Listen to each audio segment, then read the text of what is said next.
Iran के cluster बमों ने तबाही मचा दी, इसराइलियों की चीखें सातवें आसमान पर।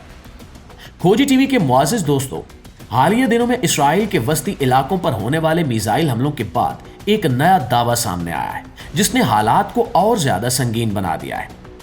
इसराइली दिफाई अफवाज यानी इसराइली डिफेंस फोर्सेस, जिसे आमतौर पर IDF कहा जाता है, उसके बयान के मुताबिक वो इस बात की तहकीकात कर रही है कि आया इन हमलों में ईरान की जानिब से क्लस्टर बम इस्तेमाल किए गए हैं या नहीं। ये दावा सामने आते ही खित्ते में बेचैनी और खौफ की लहर दौड़ गई है, जबकि ईरानी हुक्काम ने भी ये बयान दिया था कि ईरान अब क्लस्टर बम इस्तेमाल करेगा।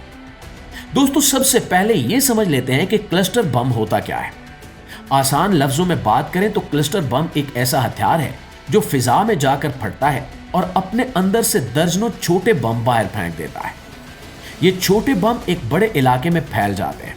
बज़ाहिर धमाका कम नजर आता है, लेकिन असल खतरा इन छोटे बमों से होता है जो जमीन पर गिरने के बाद बड़े पैमाने पर तबाही मचाते हैं।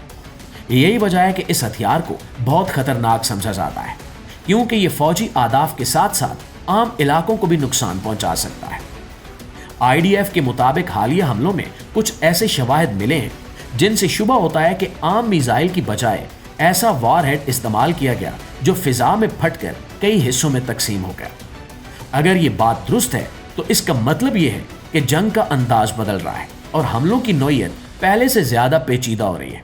जबकि इस हवाले से सोशल मीडिया पर कई वीडियोस गर्दिश कर रही हैं जिनमें ईरानी मिसाइल फटने के बाद बेशतर वॉरहेड्स निकलने के मनाज़िर सामने आए।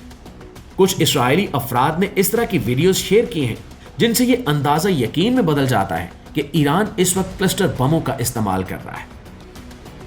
मुआज़िज़ दोस्तों, एक और अहम खबर यह भी है कि इसराइली हुक्काम ने अवाम को हिदायत दी है कि सायरन बजते ही फौरन महफूज पनाहगाहों और बंकर्स में चले जाएं, क्योंकि अगर वाकई क्लस्टर बम इस्तेमाल हुए हैं तो जमीन पर गिरे छोटे बम कुछ वक्त बाद भी फट सकते हैं और बड़े पैमाने पर जानी नुकसान हो सकता है। आलमी माहिरीन कहते हैं कि जंग में ऐसे हथियारों का इस्तेमाल हालात को मजीद बिगाड़ सकता है और सिफारती कोशिशों को कमजोर कर सकता है। अब सवाल ये पैदा होता है कि अगर वाकई ऐसा हुआ है तो इसका मकसद क्या है। कुछ माहिरीन का ख्याल है कि ये इसराइल के दिफाई निज़ाम को उलझाने की कोशिश हो सकती है।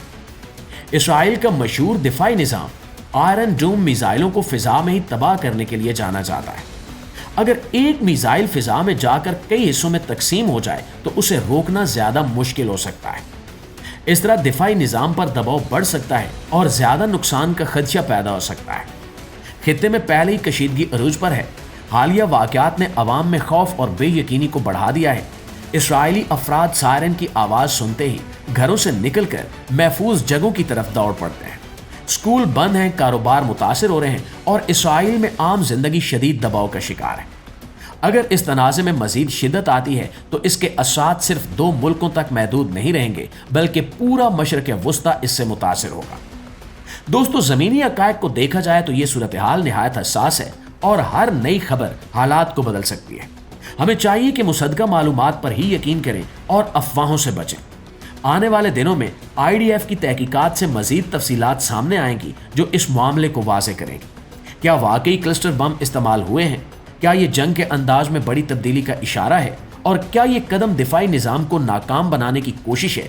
इसके बारे में आप क्या कहते हैं? कमेंट्स में ज़रूर बताइएगा। वीडियो अच्छी लगी है तो एक लाइक और एक शेयर ज़रूर दीजिएगा और मजीद खबरों और तज्जियों के लिए हमारे इस पेज को अभी से फॉलो कर लें और हमारी वीडियो को दोस्तों के साथ शेयर ज़रूर करें ताकि दूसरों तक भी दुरुस्त मालूमात पहुंच सके। इंशाल्लाह आपकी खिदमत में हाजिर होते हैं नई वीडियो के साथ। तब तक अपना ढेर सारा ख्याल रखिए। अल्लाह निगहबान।